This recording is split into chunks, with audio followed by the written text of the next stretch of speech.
the great state of New Hampshire.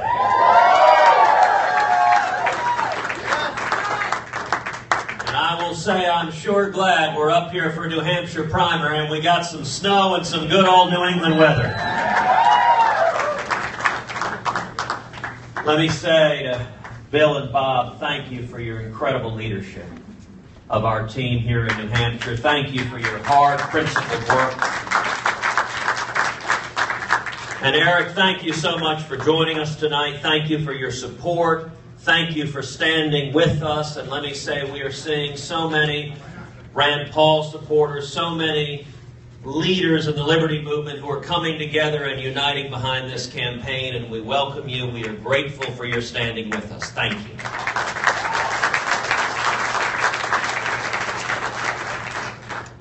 So we had a pretty amazing night in Iowa on Monday.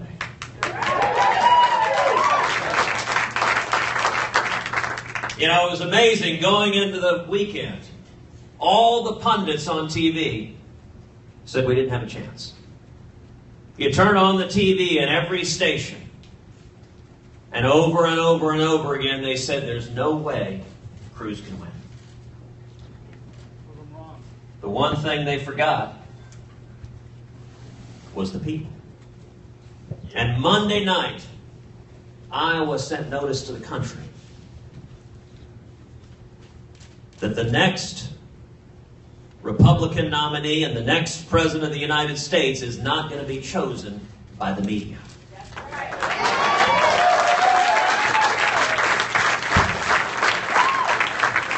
The next president is not going to be chosen by the lobbyists and the money and the Washington establishment. The next president instead is going to be chosen by we the people. We saw something amazing Monday night. We saw an historic turnout. 50% higher than had ever showed up in any Republican caucus. By the way, the Republicans were up 50%, the Democrats were down 30%.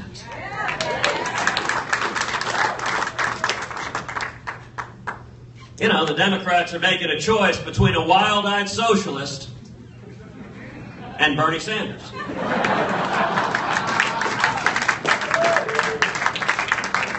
And apparently they're not enthused because what we saw was Democrats crossing over to the Republican side over and over and over again. And I'll tell you what was so encouraging. We saw that old Reagan coalition coming together. We saw conservatives.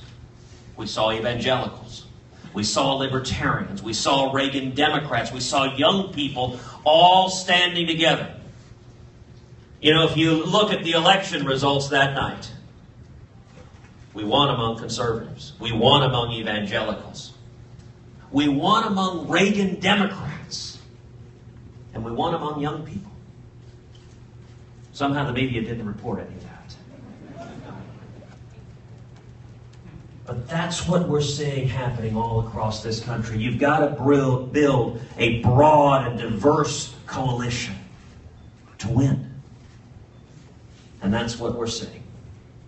Listen, everyone's here tonight because we recognize our country's in crisis. We're bankrupting our kids and grandkids.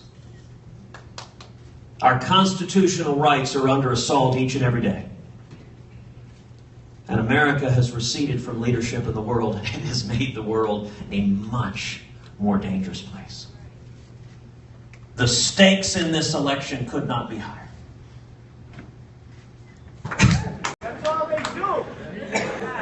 Every one of us, we've seen politicians who talk a good game. We see campaign conservatives where they stand up, and who diddly are they conservative? Until they actually go to Washington and immediately turn tail and begin cutting deals with the Democrats and selling us down the river.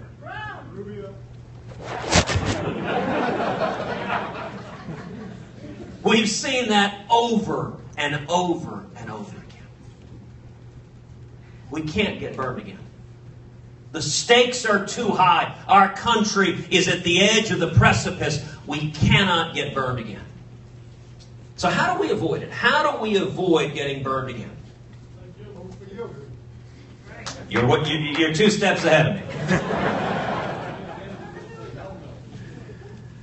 I'm going to suggest the Scriptures actually give a test, which is, you shall know them by their fruits. My suggestion is, don't listen to anything any of the candidates say. Don't listen to what I say. Don't listen to what the other guys say. Really, don't listen to what the other guys say. Don't listen to the words on the campaign trail because talk is cheap. Instead, say, show me. Show me where you've walked the walk. I don't want any empty promises. I want to see a record, a proven record. And I'm going to suggest to you 7 decision points. 7 what Ronald Reagan would call times for choosing, that separated those you can trust from those you can't. The first is Obamacare. Oh, well said. Obamacare is an absolute disaster. It is the biggest job killer in this country. Millions of Americans have lost their jobs, have been forced into part-time work, have lost their health insurance, have lost their doctors, have seen their premiums skyrocket. How many people here have had their premiums go up?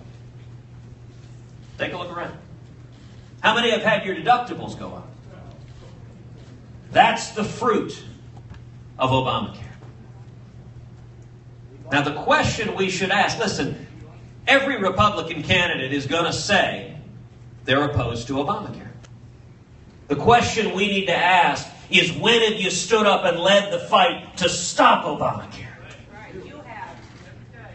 That's the question we got to ask. Have you stood and suffered the slings and arrows to take on Obamacare? I'll tell you this, if I am elected president, we will repeal every word of Obamacare.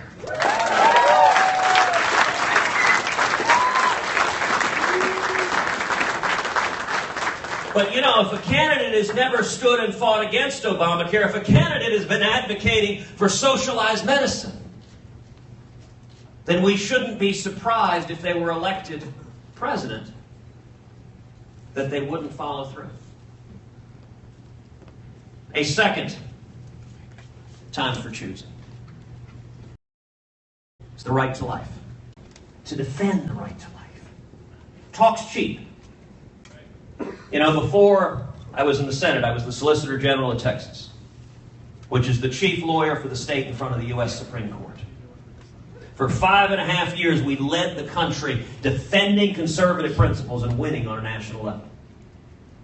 We brought together a coalition of states defending the federal ban on partial birth abortions. And we won 5-4.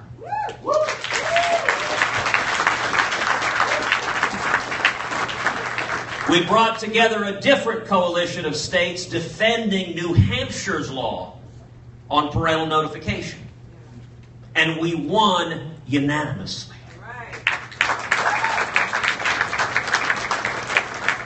And when the Texas state legislature passed a bill defunding Planned Parenthood, prohibiting taxpayer funds from going to Planned Parenthood, a federal district court struck that law down. And I personally argued the case in the Court of Appeals, and we won unanimously, reinstating the law and defunding Planned Parenthood.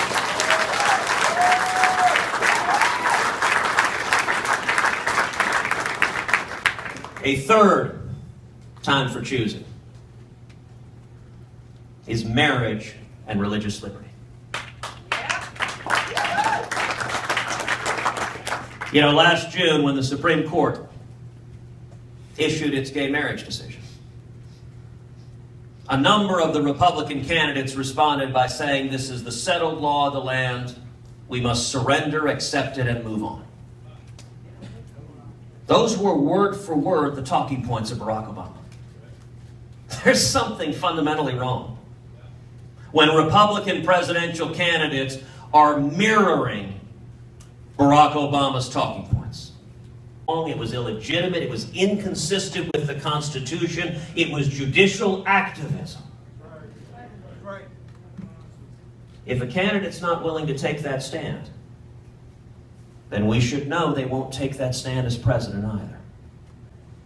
And when it comes to religious liberty, look, religious liberty is a founding principle of this country. We're a nation that was founded by men and women fleeing religious oppression. They came to New England, meant to be the New England, a place where every one of us could live according to our faith and according to our conscience without the federal government getting in the way.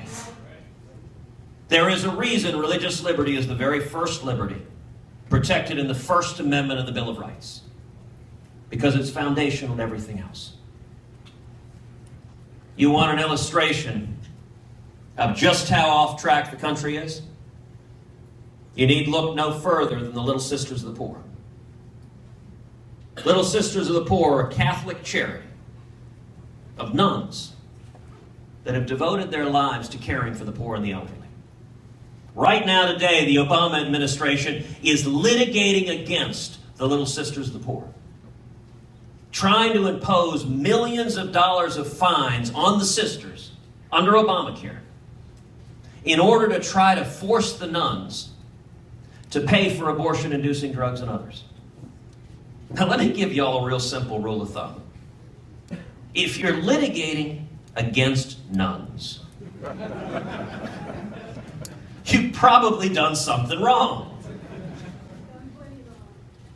You know, when it comes to religious liberty, I can tell you this has been a passion of mine for decades. When I was Solicitor General of Texas, we defended the Ten Commandments monument that stands on the state capitol grounds. We went all the way to the U.S. Supreme Court, and we won 5-4.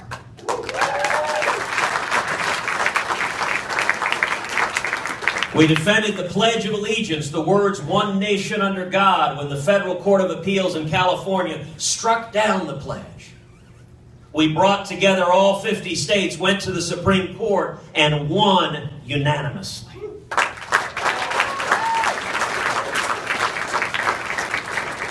And in private practice, I was honored to represent over 3 million veterans, pro bono for free, defending the Mohave Desert Veterans Memorial.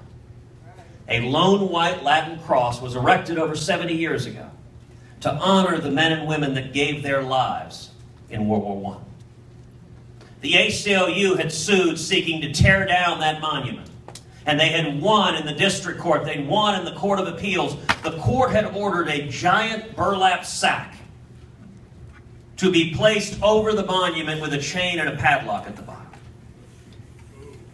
We went to the U.S. Supreme Court.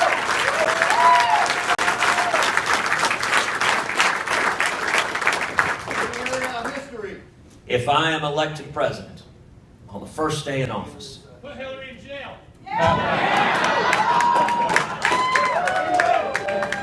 she may be there already. Actually, I don't know if you've heard, the next Democratic debate, they're hosting it at Leavenworth, just to make it easier for Hillary to attend. The first day in office, I intend to instruct the Department of Justice and the IRS and every federal agency that the persecution of religious liberty ends today.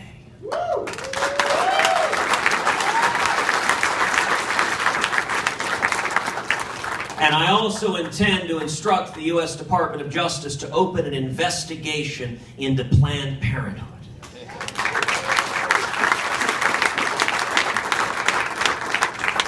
The fourth time for choosing is the battle over guns. Now listen, again, in a Republican primary, everyone says they support the Second Amendment. Unless, that's the right answer in a Republican primary, unless you are clinically insane. Well, we keep getting burned where people make promises and they haven't followed through. What I would suggest we ask, don't tell me how much you love the Second Amendment when you're trying to get my vote. Tell me what you've ever done to stand up and fight for the Second Amendment. Show me your record And the critical question, if you remember, in the spring of 2013, following the tragic shooting in Newtown, Connecticut, where all of us grieved, I'm the father of 2 young girls, to see a sick, twisted criminal murdering children makes your heart break. President Obama could have used that moment to try to bring us together, to try to seek unity, to say, let's come together and let's go after violent criminals. Let's come down on violent criminals like a ton of bricks. You would have seen Republicans and Democrats standing together as one to do that. Instead, unfortunately, the president used it as yet another excuse to try to divide us, in particular, targeting our Second Amendment right to keep and bear arms. I was proud to stand with millions of Americans and lead the fight to defend the Second Amendment and every one of President Obama's proposals to undermine the right to keep and bear arms was defeated on the Senate floor. Now, for Republican candidates saying they stand for the Second Amendment, the question to ask them is, where were they when that fight was being fought? Did they stand up and defend the Second Amendment, or were they nowhere to be found? Because, you know, the Second Amendment, it's not about hunting. It's not about target shooting or skeet shooting.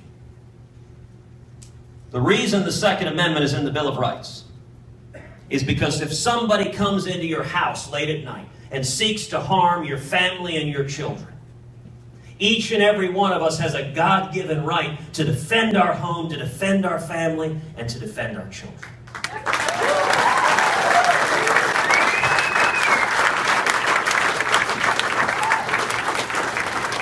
Just a few weeks ago, President Obama signed yet more illegal executive action seeking to undermine the Second Amendment right to keep and bear arms. Well, I'll tell you this, if I'm elected president, the first thing I intend to do is rescind every single illegal and unconstitutional executive action taken by President Obama.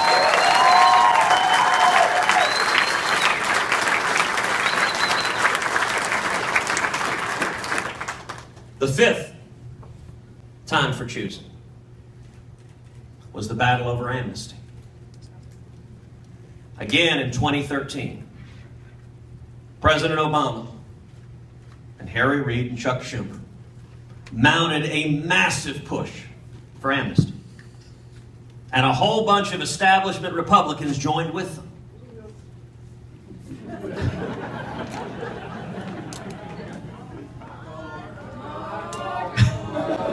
Said Rubio.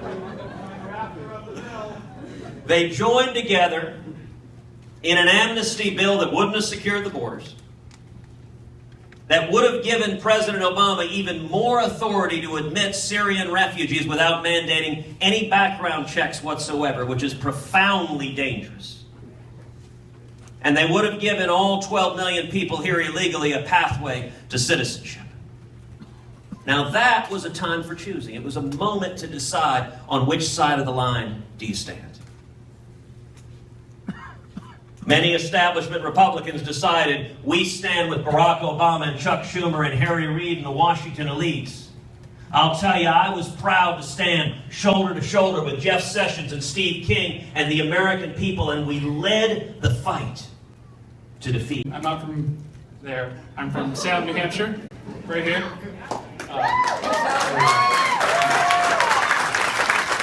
I'm part of a network of college students, and we're really interested in and passionate about global health. So I wrote down a question for you, see if you can answer it. It's a little lengthy. A real bipartisan foreign policy success that has paid the dividends in stabilizing the world and keeping us safe has been Republican-led investments in fighting AIDS and Ebola. And you have been a strong supporter of President Bush's global AIDS program, one that President Obama has tried to cut. Most of the other candidates have supported a global plan adopted last year to end the epidemic within the decade, which would mean getting life-saving HIV medicine to 30 million people by 2020. For us, that would mean doubling the number directly supported on treatment by PEPFAR. Will you lead the global fight to end AIDS and double the number of people supported on treatment by the U.S. by 2020. Well, sir, thank you for being here. Is saving the lives of literally millions of people across the world, helping eradicate horrible diseases, helping the United States' leadership in Africa combating AIDS, combating malaria has been extraordinary. And it is a legacy we should be proud of. It is a legacy we should continue to lead with. And I would note more broadly, I wouldn't just limit it to AIDS and malaria. If you look at America's role in curing disease and alleviating human suffering, several months ago, I chaired a hearing. I'm the chairman of the Science and Space Subcommittee of the Senate Commerce Committee. It was a hearing on cures for diseases. And we brought in experts talking about where we are in the scientific research looking for cures. And I think often when it comes to medical research, we are penny wise and pound foolish. That we skimp on the front end in research and we end up paying much, much more on the back end. So we focused in particular in that hearing on the 4 most costly diseases in terms of life, toil, and in terms of cost. Cancer, heart disease, diabetes, and Alzheimer's. And we focused on, I think we should invest much more in research on basic cures for those diseases. If we were able to cure any of those 4, the result would be massive in terms of saving human lives across the planet and also saving trillions of dollars of health care.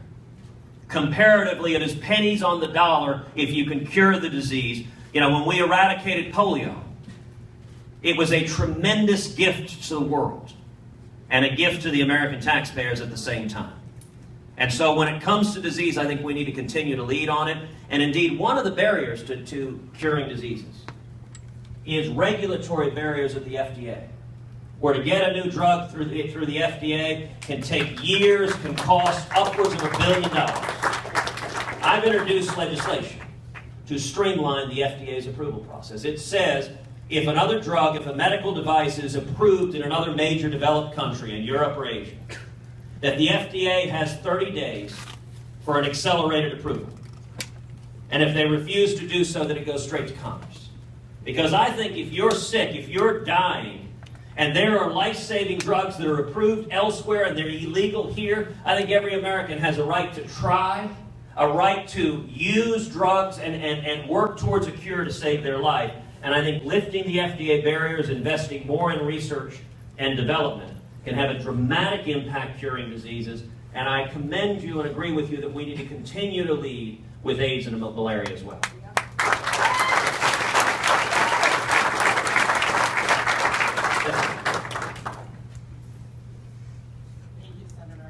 I'm curious to know, everyone is in favor of repealing Obamacare. What is it we're going to replace it with? Because we had a problem with coverage before Obamacare. And I'm also curious about Social Security and what you intend to do about that. Okay, 2 very important questions, so let's take them one at a time. We'll start with healthcare. And let me take it in 2 parts. Let me talk about Obamacare first and then the replacement. Obamacare, 6 years ago, when it was being debated, reasonable minds could have disagreed over Obamacare. Now, seeing the consequences, seeing the millions of people who have been hurt under Obamacare, I think it is the essence of common sense and pragmatism to say this isn't working. Let's repeal it and start over. Now, what's important, in order to get that to happen, you have to have a candidate who is willing to campaign on it and get a mandate from the people at the ballot box to repeal it. That is what I am doing and what I intend to do. Now, once we repeal every word of it, we're not done. Everyone agrees we need health care reform. Now, let me tell you the principles I think health care reform should flow from. We should expand competition in the marketplace. We should empower patients to make health decisions in consultation with their doctors. And we should disempower government bureaucrats from getting in between us and our doctors.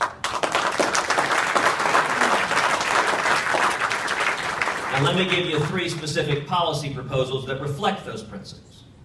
Number 1, we should allow people to purchase health insurance across state lines. That's currently illegal. If you live in New Hampshire, you want to buy health insurance anywhere else in the country, you can't. What that would do is it would create a true 50-state national marketplace.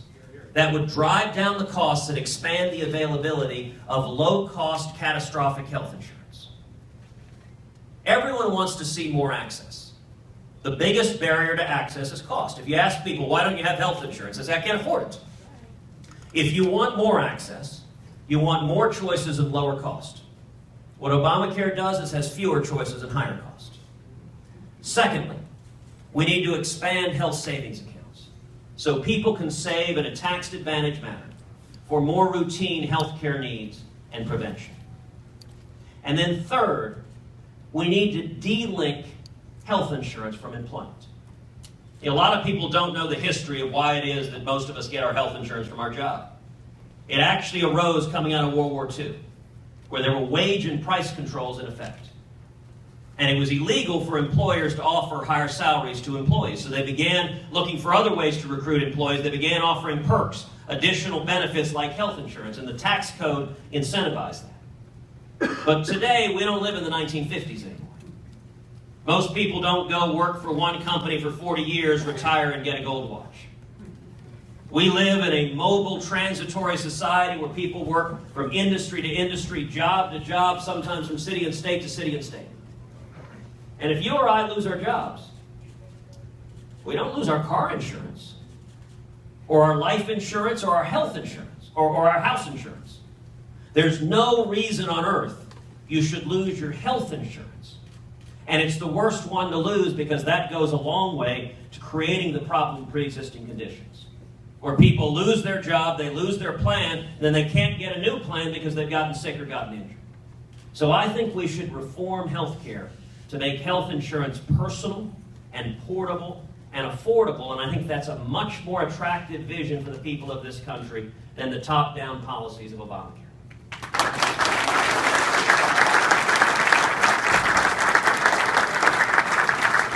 Now, she asked the second question about Social Security, so I'll answer that one too, because Social Security is another very, very important question. You know, for a long time, Social Security has been considered the third rail of politics. If you touch it, you get electrocuted. Well, I'll tell you, not only am I touching it, I am embracing it. Because I think what Washington politicians are doing is profoundly reckless and wrong. Social Security is a fundamental bulwark of our society. And we need leadership to step in and strengthen and preserve it. Now, I believe Social Security reform should follow 4 principles. Number 1, for seniors, for those on Social Security or near retirement, there should be no changes whatsoever, nothing. We have made promises. People have ordered their financial affairs counting on those promises, and we need to honor every letter and every word of those promises. But for younger workers, look, I'm 45 years old.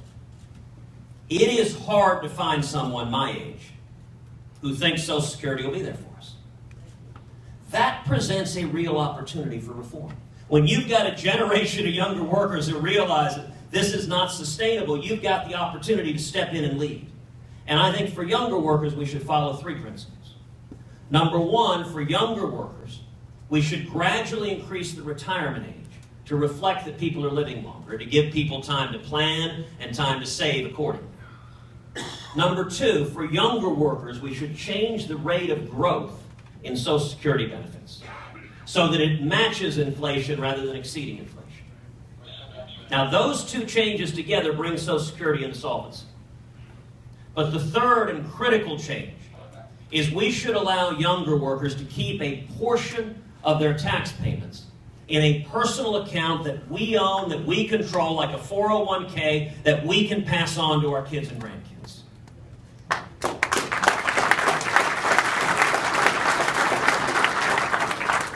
Yes? I'll just talk loud.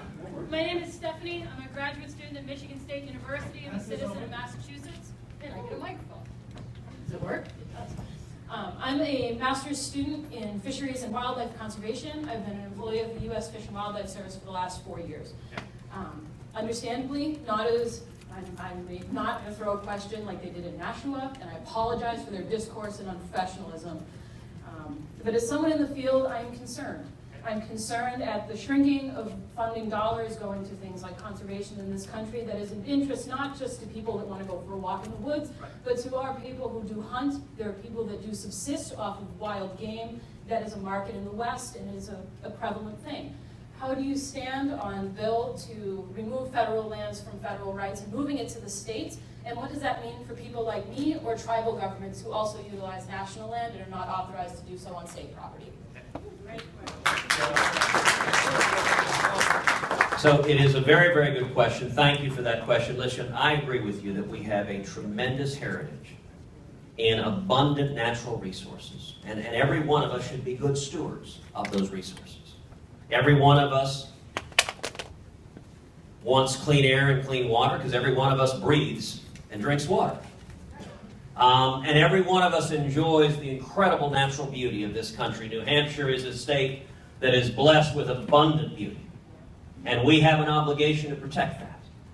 Now, when it comes to federal lands, it's very, very interesting. I don't know if anyone has ever looked at a map of the United States that maps the percentage of ownership of federal lands. What you see is really quite dramatic, which is east of the Mississippi River. A very small percentage of the United States is owned by the federal government. And west of the Mississippi River, and in particular once you get west of about the center of the country, vast portions of the country are owned by the federal government. The state of Nevada, over 80% of the state is owned by the federal government. Now, I don't think that makes any sense. There's no reason for the United States government to be the biggest landlord in this country. And what happens is the U.S. government is also not a good steward of those lands. I think land's in private hands. People use that land, they preserve that land, they develop that land. And one of the problems we have right now, we have incredible national parks that are underprotected, underfunded, underdeveloped. So I believe one of the things we should do is we should be sending significant portions of the federal land that are not national parks back to the states and back to the private sector, allowing citizens, look, in the state of New Hampshire, most of the land is owned by private citizens. It works quite well here, and you don't need the federal government owning 80% of a state as it does in the state of Nevada. And I believe by doing so, we can, number one, generate enormous revenue for the federal government to pay down our debt, to help rebuild our military. And number two, we can devote resources to preserving and improving the maintenance of national parks, so we can end up having parks that are better able to be used. And I think if the land is going back to the states or going back in private hands, we see that people use the land. They use it for hunting.